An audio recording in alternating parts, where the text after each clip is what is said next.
Welcome to this published author's interview. My name is Kenneth Muyingo, and with me I have a special guest that I will be interviewing. First, I just want to mention, if you watch this interview and you would like to write a book yourself, there's a link with the interview for you to join the group, become an author, and write your first book to connect like-minded people who are doing the same. And with that said, I would like to get into the interview by asking my guest to say hello to our viewers and listeners and to introduce himself. Hi, how you guys doing? Published artist. How's everyone doing this morning? My name is Edward Thornton. I'm the author of Red Leopard and the Great Rift, and also Red Leopard in the Lake of Fire. Amazing. So 2 books already. Yeah, 2 books. Awesome. Thank you so much for making time for the interview, Edward. If Thank somebody's you. watching the interview and they would like to know more about Edward Thornton, what would you share with them?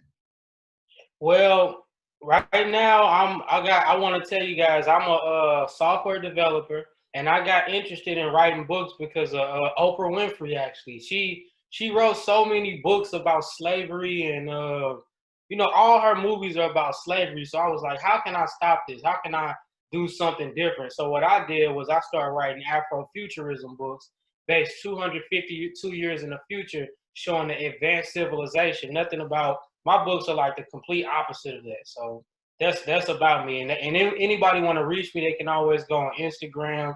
Everything is Street Genius _. So definitely. Awesome. We will put the links with that for people to be able to connect with you. But you say you were a software developer. Yeah, software. That's my actual day job. That's what I do.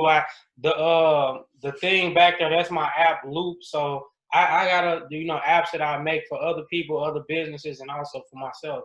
Amazing. Tell us about Loop. I'm curious. Okay, well, thank you. Thanks for. I didn't want to bring it up, but thank you. Loop is actually a social media app that I designed. It's pretty much like a social media app, and it's designed to actually stem police brutality, so people can post the events of what's going on in their neighborhood, and they also can use it kind of like a social media app. It has messaging, it has voice calls, you can go live on it. Just pretty much anything you can do on Facebook, you can do on Loop, but you can also post the events of what's going on in your neighborhood. So let's say if it's a car fire, then you can go on Loop and post, oh, here's a car fire, and maybe save some lives. So that's what I wanted to do with Loop, be able to save lives and also use it as a community policing and also a social media app. And here's the Amazing. good thing about Loop. I gotta say one more thing.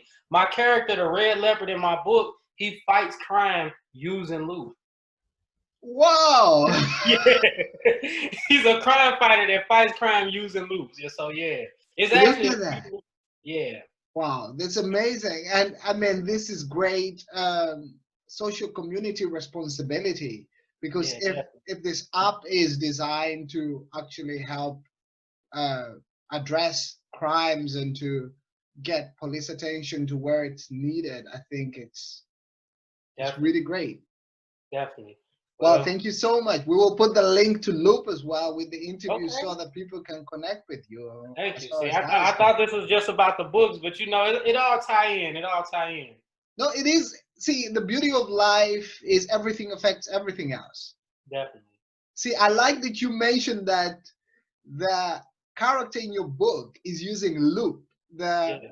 app that you've created to fight crime. So I think if we're talking about your books and we leave Loop out, the story is incomplete. Yeah, you're right about that. Yeah. So yeah, Awesome. it Wow.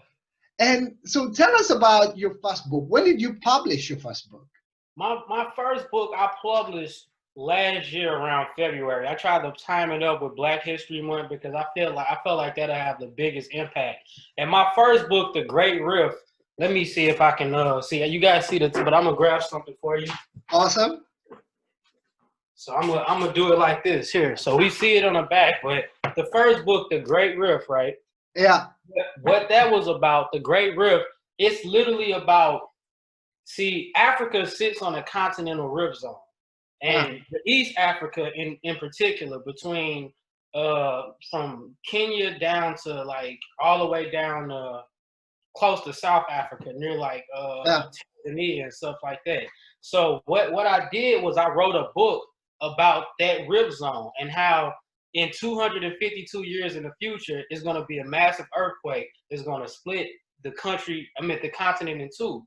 So what's going to happen is going to be like a lot of wars, famine, but one hero is going to step up and save the day, and that's the Red Leopard. So that's what this book is about. Like when the earthquake divide Africa in two, and it's going to be Rift Valley fever. It actually kind of similar. It's crazy that I wrote this last February and put it out, and then the coronavirus happened, because right after the Great Rift, the earthquake, a lot of the things that's happening right now happened in my book. So that was kind of crazy. Yeah. That's that's profound stuff, Edward. And I can relate with what you're talking about with the Great Rift, because I'm from the region of the world. I'm originally from Uganda, East Africa to be exact. And I have seen the Great Rift Valley. Yes. And it's mind blowing. Oh my God, I can only imagine and you know something about the Great Rift? Human civilization started at the Great Rift, you know? So that's what I wrote a book to just say about. It's a good book. I think you would like it. Like it's literally like the people, like they've been talking about the Great Rift for so long. The humans started it, and I really went in depth with like I consider fancy myself to be somewhat of a scholar. So I really did a lot of research. I've actually been to Kenya before, so yeah, I got inspired when I went there.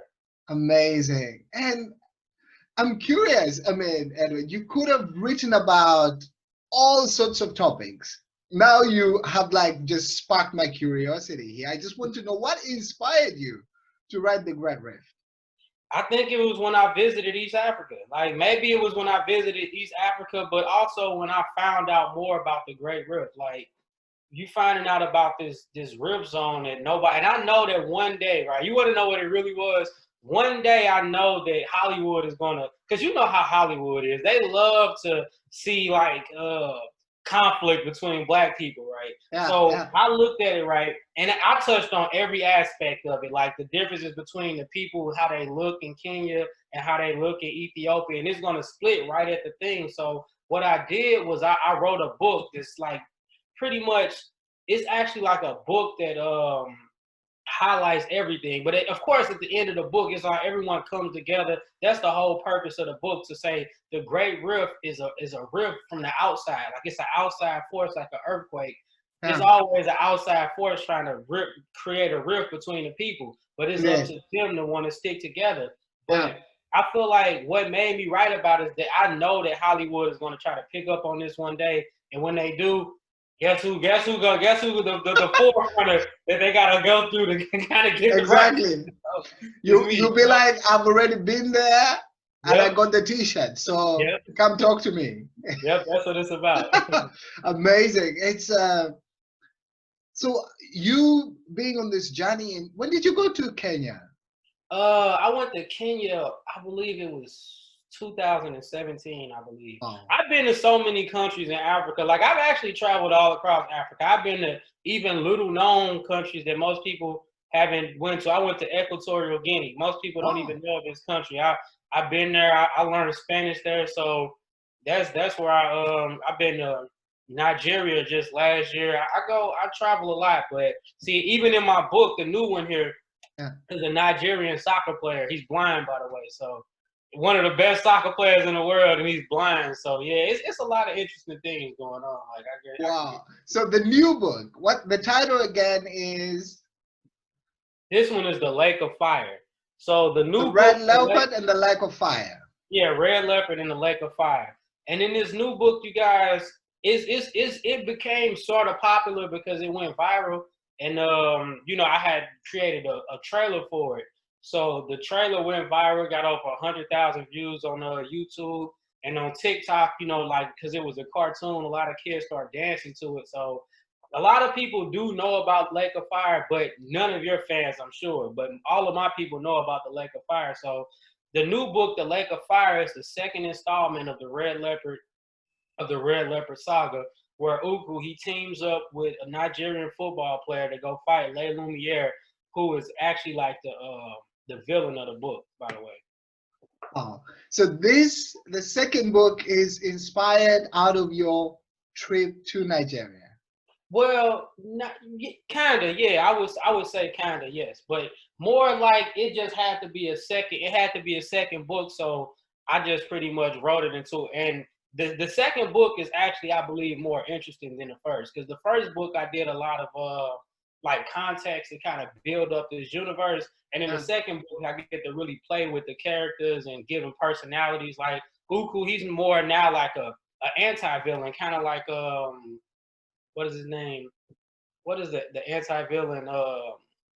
I'm lost for words, but he's pretty much an anti-villain. He's not a traditional hero. He's a pretty much like he does what he wants. He barely actually even want to save crime, but in his you know, in the Thornton Yang in Kenya, someone has to do it. So he's the one that stepped up to the plate to do it. So yeah. Wow, that's great stuff. And so, how did you choose the topic for the Red Leopard? Okay, how did I choose the topic? I just really just so the red leopards are actually my favorite animals. I just love it. I love leopards. Like everything about leopards. Like I love the way that they live. Like they're very they're actually the best hunters in the entire world. Like, you know, they're cats, so cats are good hunters, but imagine this. Leopards are the best hunters of cats, you know? So they're trained from birth to be good hunters, and it's just something that always intrigued me about leopards. So my logo is actually a leopard, a red leopard, because when I graduated college, my colors were red, similar to my red leopard logo. So when I seen it, they came out with a Black Panther movie actually, and I thought to myself, I like rest in peace Chad Boswick, but I honestly I was inspired by that. Like I was inspired by Black Panther to write a movie, but instead, what I didn't like, I love Black Panther by the way, but the one thing I didn't like about it was how I feel as if they made the character of Black Panther. He was a little weak, you know. He got beat up at the beginning of the movie. So my character is actually like very strong. Like his left hook is like tremendous, you know. So yeah, basically, and he also like by the second book, I'm not gonna tell it all, but by the second book, he's like really like a superpower. So I feel like the same way with like have you ever watched like the NFL or the NBA here? Like it was an old way to play basketball, and you know everybody thought it was good. But when LeBron James and like Michael Jordan came along, everybody realized like, oh, maybe those old basketball players wasn't that good. So that's what I feel about Red Leopard. I feel like he's the new breed of superhero. In fact, if he was to punch like one of the old superheroes in the mouth, everybody will realize they weren't really superheroes to begin with. And this is the superhero of superheroes. Yeah, he's the Red Leopard. Wow, that's amazing. And so, I mean, your story is just quite intriguing, Edward. It's and like when I listened to you, you started writing last year. Well, I can't say I started writing last year because I've actually been writing all my life, you know. But I just wasn't writing books. I used to write music, and I had like a lot of like popular music that I've done, and I just parlayed me writing music and poetry into just writing whole books. So I just transferred it. Wow, it's great. And seeing that you know this about yourself, that you've been writing almost all your life, do you consider yourself as a naturally talented writer? Or would you say that writing is a skill that you've developed over time? Okay, that's an interesting question, actually. I never thought of every other one of these questions I thought of. That one I didn't think of, but that's interesting. I would probably say that it's a little bit of both. Yeah, a little bit of both. Like maybe I was a little bit natural with the writing because I actually wrote on my school news. Every school I ever went to, even in college, I wrote on the paper. So I have to, I guess, like writing, but also it was something that I felt like I was good at because I wanted to keep doing it, you know. So I see. Yeah, so a little bit of both. Awesome stuff. And quite a journey. And from what I understand, you love traveling. Yeah, I do love traveling. And that gives you a lot of experiences and exposure. But I'm curious, what would you tell me is the one thing that has happened to you personally that has had the greatest impact on you writing books Okay, I'm happy you asked that too. Very good questions, by the way. You know, so I would say that maybe it was my family. You know, because when I was younger, I used to have an auntie. She's going now, but I used to she used to give me books to read. Like when I was younger, she used to, like of course we used to read Harry Potter books and things now? like that. And we used to get on the phone and talk about it. And I was like one of her few like, nephews that would actually just sit there and read the whole book and then get on the phone and talk to her about it. So I would say that maybe that was something that got me into reading and writing, like maybe probably more than, more people in my area that would have not did that. Amazing. It's yeah, so it's sort of like she saw a light in you that she just wanted to let shine. That Yeah. Or maybe she was just bored and nobody could read with her. And then she just was like, okay, maybe Edward would read with me. And, I was yeah. there to do it. Wow, that's amazing. Yeah, let me cut this off. Yeah, I'm kind of new with this Zoom stuff. I just started doing this stuff like It's a all couple good. months ago. So I was still on Skype. So yeah. Yeah. It's I find Zoom kind of quicker with connections, and it gives also better quality. Definitely. I like Zoom. I wish I would have invested into their stock. You see how I shot up like that? Yeah, it's, Man, I'm like, wow, if I would have had the foresight on that one, right? yeah, it's but I have a good feeling about Loop. Okay. So Oh, thank you, thank you. it's maybe there's an opportunity to jump into something that has great potential here, and Definitely.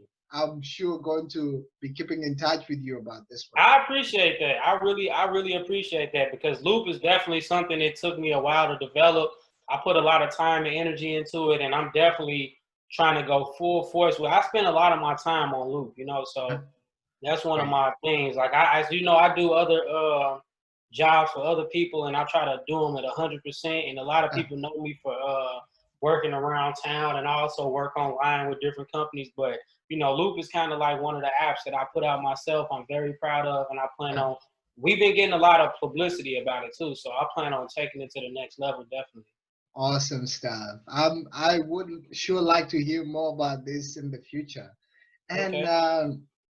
so the Red Leopard, the Great Rift, and then I'm curious, are you currently working on any other writing projects? Yes, I'm actively working on one project, right? It has nothing to do with Red Leopard. It's a Flutter book, like, cause all of my programmers is watching me. I'm pretty sure you know about Flutter programming Uh, or Dart programming and with the Flutter framework. So uh, basically, I'm writing a new Flutter book right now. It's called How to Flutter Like a Genius. So that's the name of the book. I'm almost done with it. In fact, it should be out. Maybe I'll give it by the end of this year. It should be out, and I plan on really having that because when I do things like this, a lot of people ask me like, "How did you get started in it?" And I say, "Well, don't worry about how I got started in it. I'm gonna show you how to get started in it yourself with this Flutter framework, to where you can make iOS apps and you can also make native Android apps. And that just doesn't stop there. You can make anywhere where you see a screen with Flutter, you can program and make beautiful, like just beautiful designs and applications for whatever screen you see. So that's what I'm gonna teach people how to do in this book. And then also my next Red Leopard book is going to kind of be like a Justice League type book. Like I've been building characters up. So uh, now my main character Uku has a whole team, and we're going to try to do like a Red Leopard. And I haven't figured out the name of his team yet, but we're going to have and that's not even something I'm writing yet because I've been working on this Flutter book, but that's the next Red Leopard book coming out. So that's the exclusive for you. That's the next Red Leopard. It's going to be a teamed up book between Uku. We're going to have Ziri, the blind soccer player. We're going to have his main girl, Zara. We got a few people that Uku going to be working with on. Great stuff, man. Keep it coming. It's pretty exciting. And this was very inspiring, Edward. I'm so glad we were able to do it. Me too. If somebody's watching the interview and they would like to buy your book, books? Where can they get them? Well, they can get my books on most of the major platforms. I would prefer them to go on audible.com and listen to the audiobook. I mean, that's the best place to hear it. You can listen to it in your car. And honestly, I've been finding it to be more, I don't know about yourself, but I like audiobooks now because it's like I can just listen to them on my Alexa when I'm in the house. I can listen to them in the car. And I don't have to just, necessarily sit down and read like I used to when I was a kid, even though I like doing that sometimes. But it's more like I actually like the audio books. So they can go on Audible, type in Red Leopard in the Great Rift or Red Leopard in the Lake of Fire, and they can get the audio book. Or if they just still like reading, they can also go on Amazon.com and they can get it on Amazon. If they want to order directly from my website, they can go to streetgenius.net and get it directly from my website, which is actually better for me, but it's really about what's better for you. I just gave them 3 options. Amazing. We will put all 3 options with the interview so that they can choose. Thank you, sir. I appreciate that. Most definitely. And what is the best way for somebody to connect with you? If somebody wants to connect with you either about Loop or another project you're working on, what's the best way for them to connect with you? Well, to connect with me, I would believe it's very easy. You can go Edward Thornton on LinkedIn, of course, or you can go on my Instagram. All of it's my company thing, but I'm kind of like a sole person at this point. So if you go on Instagram.com, streetgenius_, that's me. If you go to YouTube, Street Genius, that's me. Facebook, it's anything where you search Street Genius. I'm actually building up the top hits for these things. So definitely, I just search Street Genius and I'll pop up. And if you message, you can reach me. But Instagram is preferred because that's where I feel like I probably respond the quickest on Instagram. Awesome. We will put those links as well with the interview. And I want to say this. Thank you for interviewing me. I really, really appreciate that, man. You were like a great interviewer. You asked the questions that other people don't ask. So I want to appreciate you taking time out to interview me. I want to thank everybody that's listening for listening. If you got to the end of this interview, I greatly appreciate it. And I just want to thank you. I appreciate that. Awesome. Thank you so much, Edward. This was amazing. I'm so glad that we made time for it. Me too. Awesome. Talk to you later, keeping in touch.